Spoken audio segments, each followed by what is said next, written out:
I am Napoleon Hill. What I will share with you in this video is a truth that I learned by spending 20 years, extracted by analyzing interviews I conducted with more than 500 people who were successful in their respective fields, and proved by testing repeatedly in my own life.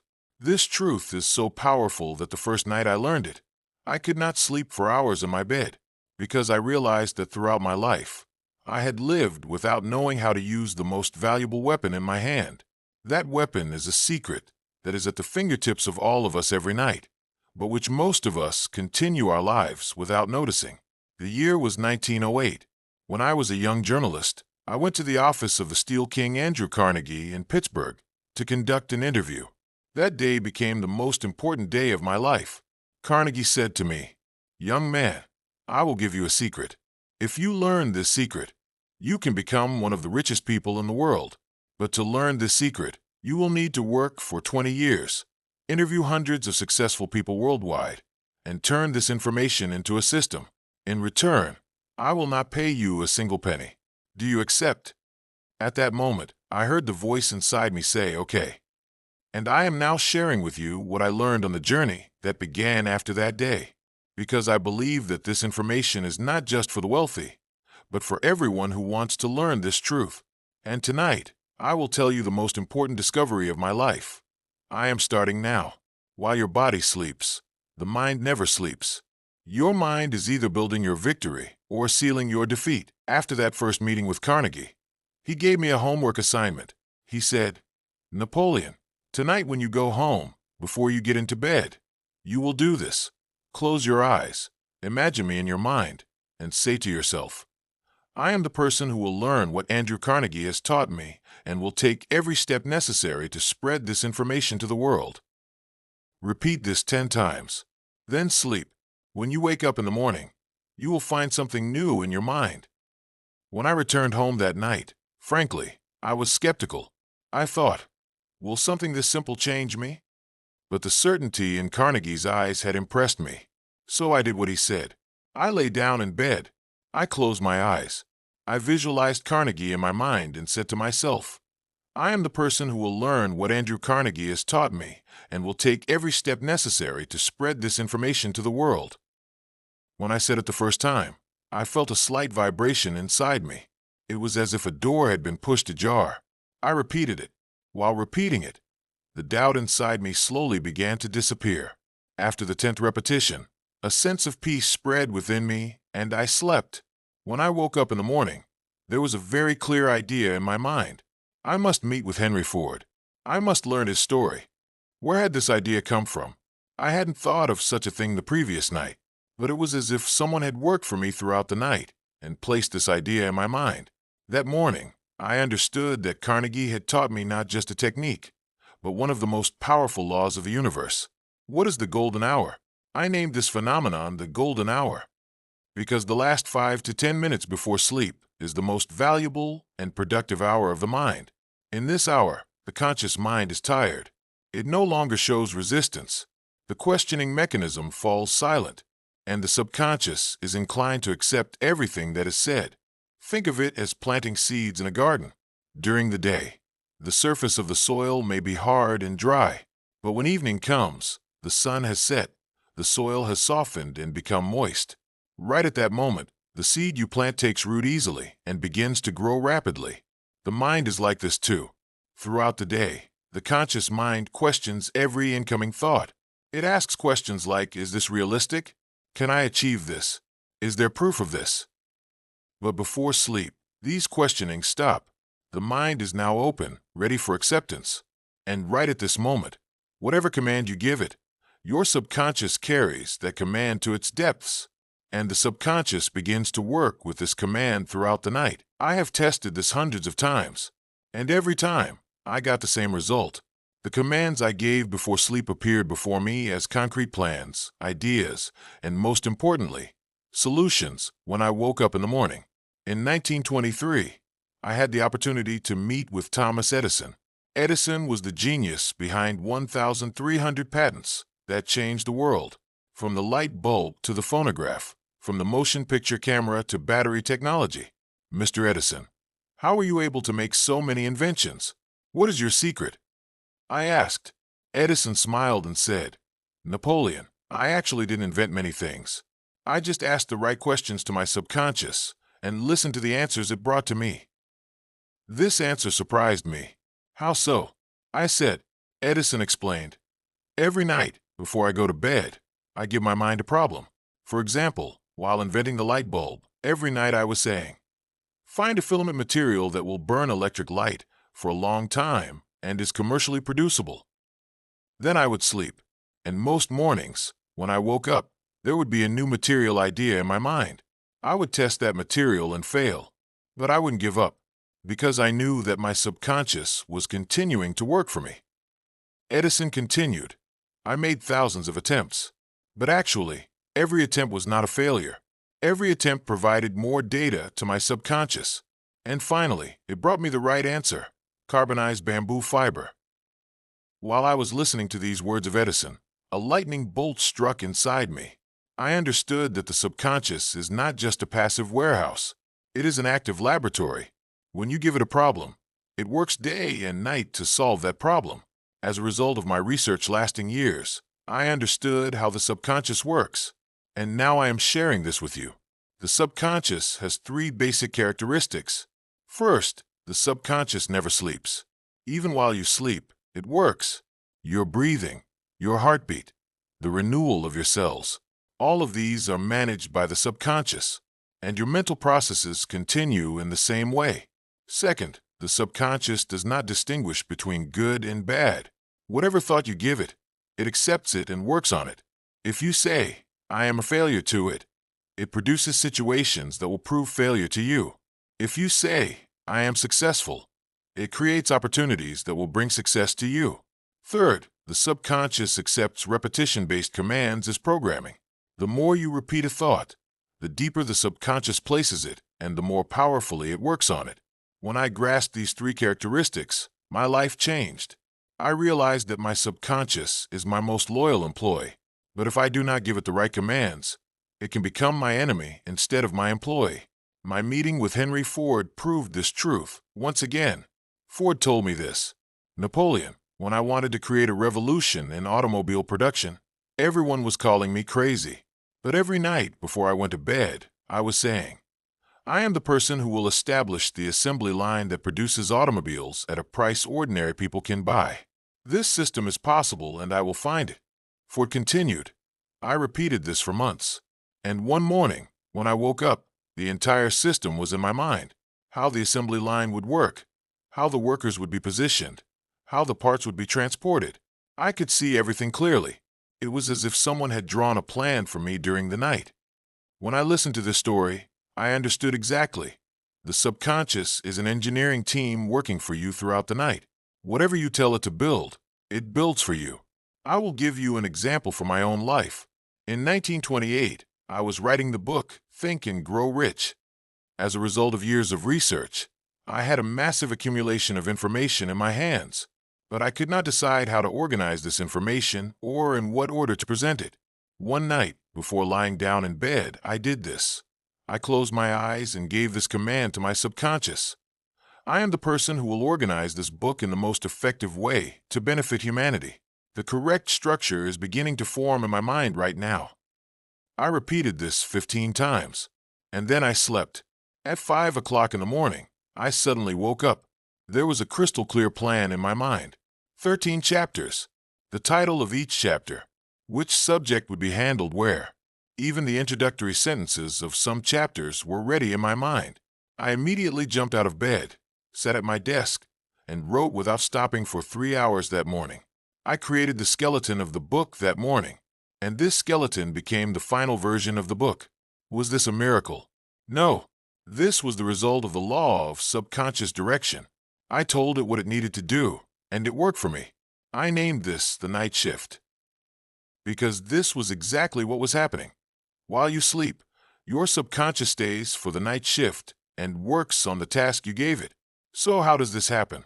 Although scientists cannot fully explain this, the result I learned from interviews I conducted with hundreds of successful people was this. The subconscious processes all the information it collects during the day throughout the night. Everything you see, hear, feel, and learn The subconscious stores in a warehouse, and when you give it a command before sleeping, the subconscious works like a search command. It scans all the information in that warehouse and selects the ones suitable for your command, combines them, and presents them to you as a solution. Just like a clerk working in a library. If you say to him, "Give me information about automobile production," he scans all the books in the library, finds the relevant ones, and brings them to you. But there is a point that needs attention here. The subconscious works only with the command you give. If you do not give it a command, it works randomly, and most of the time, it begins to process your fears and anxieties. I have witnessed this many times in my life. People would come to me and say, "Mr. Hill, I wake up tired every morning. I feel as if I haven't slept at all." And I would ask them what they thought about before going to bed, and most of the time the answer I received was, "I think about my debts, my problems, the bad things that might happen to me." This is exactly where the problem is. These people are giving commands of fear and anxiety to their subconscious, and the subconscious processes these fears throughout the night, magnifies them, and wakes them up in the morning with a larger burden of anxiety. I explain it like this. Your subconscious is like a factory. Whatever raw material you give it, it processes it and gives it back to you as a product. If you give it fear raw material, it brings you an anxiety product. If you give it faith raw material, it brings you a success product. The choice is yours. I will now tell you step by step what I do every night before going to bed. I have been practicing this ritual for years, and this ritual has been the cornerstone of every success in my life. First step, mental cleaning. Before going to bed, I do a mental cleaning. I cast out unnecessary thoughts, anxieties, and negative emotions that have stuck to my head during the day from my mind. Let me tell you how I do this. I take a deep breath. I close my eyes, and I say to myself, "Everything that happened today stayed in today. Now I will build my future." This is a simple sentence, but it creates a very powerful effect because it says to the mind, "Leave the past. Now is the time for a new beginning." Second step, repeating the major definite purpose. There is a piece of paper I carry with me every day. On this paper, my major definite purpose is written. This purpose is the central goal of my life. I take out that paper. I read it aloud. I do this 3 times. On the third repetition, I close my eyes and visualize that purpose in my mind. I see myself as having achieved that purpose. I feel that emotion. This moment is very critical because the subconscious processes emotions and images rather than words. The clearer the image and the stronger the emotion you give it, the more effectively it works. Third step, giving a command for the night. After repeating my purpose, I give a specific command to my subconscious. This command is about the subject I wanted to work on that night. For example, if I am going to write a book chapter, I say, "This chapter will be written in a way that provides maximum value to the reader. The necessary words, sentences, and examples will be ready in my mind in the morning." Or if I am going to have a business meeting, I say, "This meeting will result in a way that provides mutual benefit. The right words will come out of my mouth at the right time." I repeat these commands 3 to 5 times, and in each repetition, I see the realization of that command in my mind. Fourth step, gratitude and surrender. Finally, I express gratitude. I say, "I am grateful for everything I have today. My subconscious is working perfectly for me, and now I entrust my future to it." This feeling of surrender is very important because the subconscious works more effectively when it feels that you trust it. If you sleep with anxiety and doubt, the subconscious also works on that anxiety and doubt. But if you sleep with trust and belief, the subconscious works freely and brings you the best solutions. When I wake up in the morning, I spend the first 5 minutes in bed.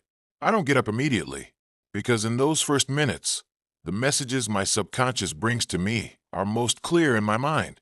I open my eyes, but I don't think about anything yet. I just watch. I observe which thoughts, which ideas, which images emerge in my mind, and most of the time, surprising things happen. The answer to the question I asked last night stands before me in crystal clarity, or an idea I never thought of suddenly appears in my mind. I write this information down immediately. because I know that if I don't note it down immediately, it might get lost during the day. I call this the morning harvest, because the seeds the subconscious planted throughout the night bear fruit in the morning, and I collect those fruits. I have been observing people for years, and I realized that the biggest mistake most people make is filling their minds with negative content before going to bed at night. They turn on the television and murders, accidents, economic crises, wars, disasters. The news is full of fear and chaos. Or they go on social media, and what do they see there? People's problems, fights, complaints. And then they go to bed with these images and thoughts. They close their eyes and sleep. And what happens? Their subconscious begins to process this negative content throughout the night. When they wake up in the morning, they feel tense, anxious, and hopeless. I have seen this in hundreds of people, and I tell them, you are giving poison to your subconscious every night. Another big mistake is sleeping with vague thoughts. When people get into bed, they say to themselves, I wish I were rich. I wish I were happy. I wish I were successful. The word wish is not a command for the subconscious. It is a desire. And the subconscious does not work with desires. It works with commands. If you say, I wish I were rich to it, it understands this. My owner accepts that he is not rich. I will maintain this situation. But if you say, I am rich to it, it understands this. My owner says he is rich. I will create this reality. Do you see the difference? In the first one, you are emphasizing the lack. In the second one, you are declaring the presence. The third big mistake is sleeping with past mistakes and regrets. Many people, before sleeping, think about the mistakes they made during the day. I wish I hadn't done that. I wish I hadn't said that. How stupid I am. And they sleep with these thoughts. What happens? The subconscious processes these regrets throughout the night and wakes them up in the morning with a deeper sense of guilt and inadequacy. I teach people this. The past cannot be changed, but the future is shaped, and you build your future with the command you give tonight. If you stay stuck in the past, you cannot build your future. One day, Carnegie said to me, Napoleon, most people are asking the wrong questions. They ask, how do I become rich? But the real question is, who is the rich person? When I first heard this saying, I didn't fully understand it. What is the difference? I asked. Carnegie explained, the first one focuses on a goal. The second one focuses on an identity. The goal is outside. The identity is inside. And when you change your identity, the goals realize themselves. Later, I observed this in many successful people. Their common characteristic was this. They saw themselves as the person who possessed what they wanted to achieve. Henry Ford, before producing automobiles, saw himself as an automobile manufacturer. Thomas Edison, before inventing the light bulb, saw himself as an inventor. Abraham Lincoln, before becoming president, saw himself as a leader. And I, before writing the book Think and Grow Rich, saw myself as one of the world's most important teachers of success. That is why I use identity statements every night before going to bed, and my subconscious programs my identity. For example, I am a writer who writes productively for at least 3 hours a day. I am a teacher who provides information that adds value to people. I am a problem solver who turns every difficulty into an opportunity. The key word in these sentences is the I am the person who does. Structure. This structure places an identity into the subconscious, and the subconscious works to protect and strengthen that identity. Think about it. If you say, I am a disciplined person to yourself, your subconscious understands. My owner is a disciplined person. I must ensure he acts in accordance with this identity. And then, when the alarm rings in the morning, your subconscious gets you out of bed, because a disciplined person does not linger in bed. I will now give you an example from my own story. In my youth, I was a very shy person. I was afraid of speaking in front of people. When I entered a room, I preferred to stand silently in the corner. But Carnegie said to me, Napoleon, you will give a message to the world. But while doing this, you need to be a leader. And leaders are not shy. That day, I made a decision. I wrote the sentence, I am a leader who speaks with self-confidence in front of people, and began repeating it every night. In the first weeks, I felt like a liar while saying this sentence, because I was truly shy. But Carnegie had told me, Napoleon, the subconscious is not interested in your current reality. It is interested in the command you give. I trusted this, and every night, I repeated that sentence. A month later, I noticed something strange. When I entered a meeting, I no longer wanted to stand in the corner. There was an urge inside me. Speak. Say your opinion. 3 months later, I went on stage at a conference and spoke in front of hundreds of people. And surprisingly, I was not afraid at all. I felt as if I had become another person. That was when I understood that the power of identity statements was real. I had transformed from shy Napoleon to leader Napoleon. And this transformation was the result of my subconscious's night shift. Would you like me to help you draft your own major definite purpose or a set of identity statements to use for your golden hour tonight? The power of the word law. I frequently use the word law in my writings because this word creates a very powerful effect on the subconscious mind. The word law expresses a necessity, not an option. Like the law of gravity. Whether you believe in gravity or not, it works. In the same way, the laws of the mind work as well. I teach people this. Success is not a coincidence. It is the result of obedience to laws. If you follow these laws, success is inevitable. If you do not follow them, failure is inevitable. This is a harsh truth, but it is also liberating, because it says, you are not a victim. You are the architect of your own destiny. Apply the laws and get the results. Cosmic habit force. I discovered a power in the functioning of the universe. I named this cosmic habit force. This power has a tendency to place everything into a mold. For example, when you plant a seed, that seed becomes a tree. Every single time, because the universe knows the habit of that seed and works accordingly. In the same way, when you plant a thought seed in your mind, that seed becomes a tree of reality, because cosmic habit force takes your mental seed and grows it in the physical world. This is not a mystical power. This is the mechanical law of the universe, and I have tested this in the lives of hundreds of people. When Henry Ford planted the idea of automobile production in his mind, cosmic habit force helped him. It brought the necessary people, the necessary resources, and the necessary ideas onto his path. When Thomas Edison planted the idea of the light bulb in his mind, cosmic habit force provided him with thousands of opportunities for trial. And finally, he reached success. When I planted the idea of writing the book Think and Grow Rich in my mind, cosmic habit force brought me together with hundreds of successful people and enabled me to organize this information. The language of commanding the subconscious. When I give commands to my subconscious, I use a very definite language. I do not use words like maybe, I hope, or I wish, because these words express doubt, and the subconscious does not work with doubt. I say it like this. I am wealthy, not I will be wealthy. I am healthy, not I want to be healthy. I am successful, not I hope to be successful. These sentences give a clear command to the subconscious, and the subconscious takes action to carry out this command. Would you like me to continue translating the rest of the text? Or shall we start applying these laws by drafting your own cosmic habit force goal statement? Why 30 days? People often ask me, Mr. Hill, for how long do we need to apply these techniques? I tell them, a minimum of 30 days, because the subconscious needs an average of 30 days to establish a habit. Scientists have proven this. Forming a habit takes approximately 21 to 30 days. The first days are difficult because there is resistance from old habits.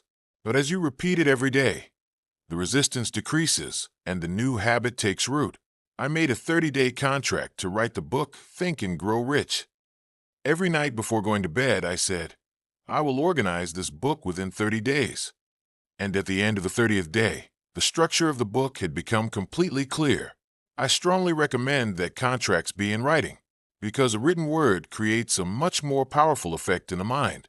At the start of every project, I write the following on a piece of paper. Starting from the date of date, for 30 days, will give a command to my subconscious every night before going to bed regarding subject. And at the end of these 30 days, the result will have manifested. This contract is an agreement. I will abide by it. Then I sign this paper. This may seem like a simple act, but it creates a very powerful psychological effect, because a signature means a commitment, and the subconscious takes commitment seriously. Morning and night ritual. The ritual I recommend is as follows. Night ritual, 10 minutes before bed. Perform a mental cleaning. Take deep breaths. Release the stress of the day. Read your major definite purpose aloud 3 times. Visualize yourself having reached that goal in your mind. At least 1 minute. Give a specific command to your subconscious. Tonight, produce solutions regarding this subject. Express gratitude and surrender. Now, I entrust my future to my subconscious. Morning ritual, first 5 minutes upon waking. Do not get up immediately. Stay in bed for 5 minutes. Open your eyes, but do not think. Just watch. Observe which ideas, thoughts, and images emerge in your mind. Note these down immediately. Express gratitude. My subconscious worked perfectly for me. If you apply this ritual every day for 30 days, the results will be inevitable. Would you like me to help you format a formal 30-day contract for your current goal? Or shall we finalize the translation of the remaining parts of your text? I have deeply examined the life of Abraham Lincoln. Lincoln became president during America's most difficult period. Civil War, the slavery crisis, economic collapse. Everything was on his shoulders. So, how did Lincoln carry such a heavy burden? When I read Lincoln's diaries, I discovered a surprising fact. Every night before going to bed, Lincoln would say a prayer. But this prayer was not an ordinary prayer. It was a command to his subconscious. Lincoln would say, "I will unite this nation. I will make the right decisions. I am the person chosen for this task." And in the mornings, he would find solutions in his mind, which general to appoint, which law to enact, which speech to make. His subconscious brought them all to him. Lincoln knew this, and that is why he was successful. Thomas Edison's 1,000 failures. In my meeting with Edison, he told me, "Napoleon, people say I failed 1,000 times, but I never failed. I simply discovered 1,000 ways that did not work." This sentence taught me a great deal. Edison did not see failure as an end. He saw failure as data, and he gave this data to his subconscious. After every unsuccessful attempt, Edison would say, "This material did not work. My subconscious will now find another solution." And the subconscious would bring him a new idea. This is why Edison became the owner of 1,300 patents, because he knew how to use the power of the subconscious. Henry Ford making the impossible possible. When Ford invented the assembly line, all the engineers called him crazy. They said, "This system won't work." But Ford told them, "I know this system will work, because my subconscious told me so." And indeed, Ford turned out to be right. The assembly line completely changed the automobile industry. I asked Ford, "How are you so sure?" Ford said, "Napoleon, every night before I went to bed, I would see that assembly line working in my mind. How the workers worked, how the parts flowed, how the cars came out. I saw everything. And when I woke up in the morning, I would begin to see more details. My subconscious was perfecting that system for me." This was the secret of success. Ford had entrusted his dream to his subconscious, and the subconscious had realized it. Would you like me to help you apply these principles to a specific challenge you're facing? Perhaps by drafting a definite command similar to those used by Lincoln or Edison. The destiny of your children is in your hands. I tell people this. The decisions you make today do not only affect you, they also affect the destiny of your children, your grandchildren, and the generations that follow. Because you are leaving a legacy to your children. And this legacy is not just material wealth. This legacy consists of mental habits, beliefs, and values. If you live with fear and anxiety, your children will also learn fear and anxiety. If you live with faith and courage, your children will also learn faith and courage. I saw this in my own life. My father was a very hardworking but very anxious man. He would always say, "The money won't be enough. Things will go poorly." And as a child, I learned this anxiety. For years, I was also an anxious person, until I met Carnegie and learned these laws. At that moment, I decided, I will break this chain. I will leave a legacy of faith, not fear, to my lineage. The bloodline duty. I call this the bloodline duty because you are responsible not only to yourself, but to an entire lineage. Your grandfather, your father, you, your children, your grandchildren, they are all links in a chain, and you are one link in that chain. If you are strong, the chain is strong. If you break, the chain weakens. Every night before I go to bed, I say, I am leaving a strong foundation for my generation. They will build upon me.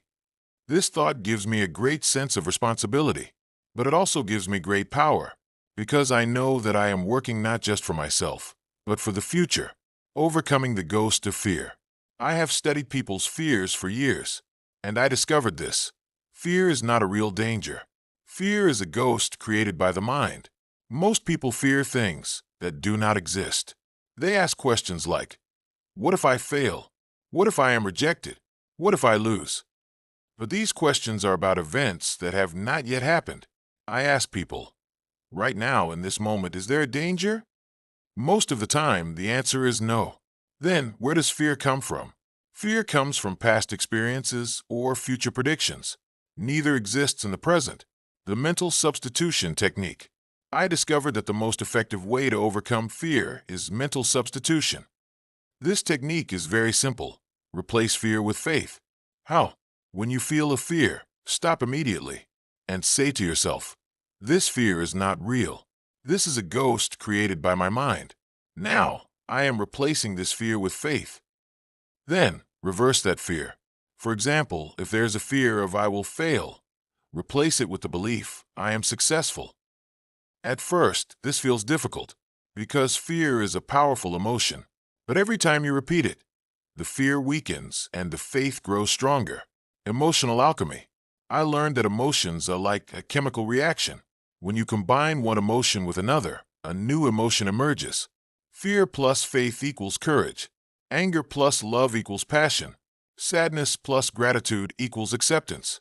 I call this emotional alchemy because you can consciously transform emotions. Every night before I go to bed, I do this. I take the negative emotions I felt during the day and combine them with positive emotions. For example, if I experienced a disappointment during the day, I transform it like this. This disappointment has shown me a new path. I am grateful for this. And thus, the disappointment gives way to gratitude. Would you like me to help you perform some emotional alchemy? Right now, by transforming a specific negative thought you've had today into a powerful command for your subconscious, I am making my greatest warning to people. Do not be inconsistent.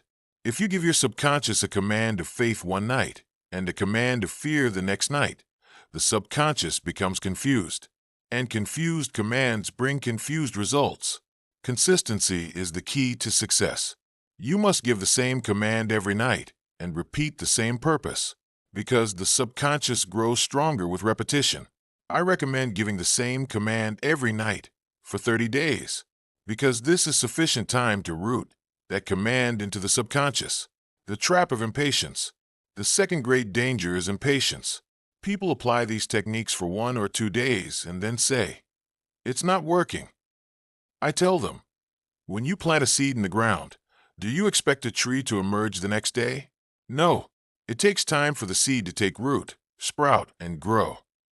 In the same way, it takes time for the commands you give the subconscious to yield results. Sometimes a week, sometimes a month, sometimes more. But if you are patient and continue to apply your nightly ritual, the results will certainly come. The power of environmental influence. The third danger is environmental influence. You can say, I am successful, to your subconscious every night. But if you spend your time with unsuccessful people throughout the day, the negative energy will affect you. I recommend that people choose their surroundings carefully, because you become the average of the 5 people you spend the most time with. If you spend time with successful people, their energy will rub off on you. If you spend time with unsuccessful people, their energy will rub off on you as well. This is why I developed the concept of the mastermind. Gather regularly with successful people, listen to their thoughts, and learn from them. Tonight is a special night for you. Now, we have reached the end of what I have to teach you. I want to speak with you one last time. Tonight can be a special night in your life, because tonight, you will use the power of the subconscious for the first time. I want one thing from you. Before you go to bed tonight, apply what you have learned from this video. Go to your bedroom, turn off the lights, lie down in your bed, close your eyes, take a deep breath, and clear your mind. Then say to yourself, I am the architect of my own destiny. Tonight, I am giving a clear command to my subconscious, and it will work for me. Then, think of your greatest goal. Visualize that goal in your mind. See yourself as having achieved that goal. Feel that emotion, and then give this command to your subconscious. I am a person who is goal. This goal is manifesting now. Repeat this 5 times. Feel it more deeply with each repetition. Then surrender with gratitude. Now, I entrust my future to my subconscious. It is working for me in the best possible way. And sleep. The surprise awaiting you in the morning. When you wake up in the morning, do not get up immediately. Stay in bed for 5 minutes. Watch which thoughts emerge in your mind.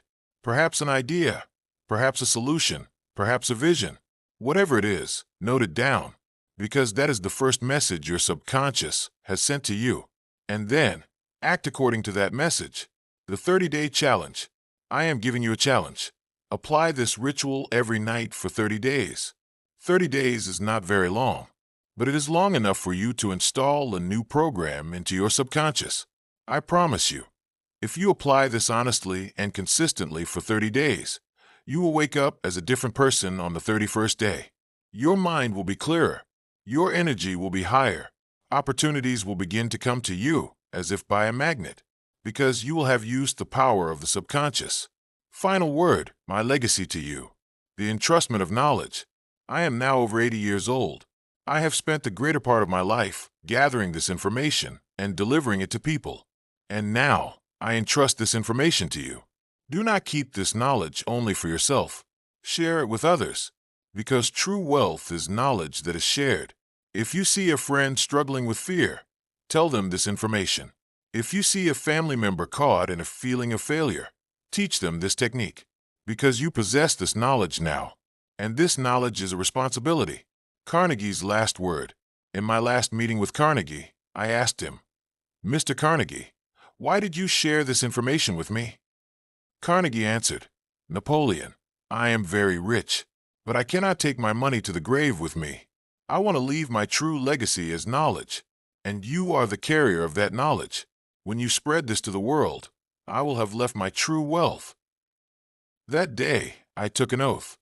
I will deliver this information to the widest masses, and everyone will be able to discover their own potential. Now, I am giving this information to you, and my expectation from you is this: use it, transform your life, and teach it to others. A final reminder: remember, while your body sleeps, the mind never sleeps. It is either building your victory or sealing your defeat. Which choice will you make tonight? I know you will choose your victory, because you are a person determined enough to listen to this video until the end. Now go, lie down in your bed, and give your first command to your subconscious. In the morning, you will wake up as a new person. I, Napoleon Hill, wish you success, and I am waiting for you at the summit of success. Good night, and sleep well, because tonight, your subconscious will work for your victory. Would you like me to help you create a personalized mastermind plan or a list of positive associations to ensure your environment supports your 30-day challenge?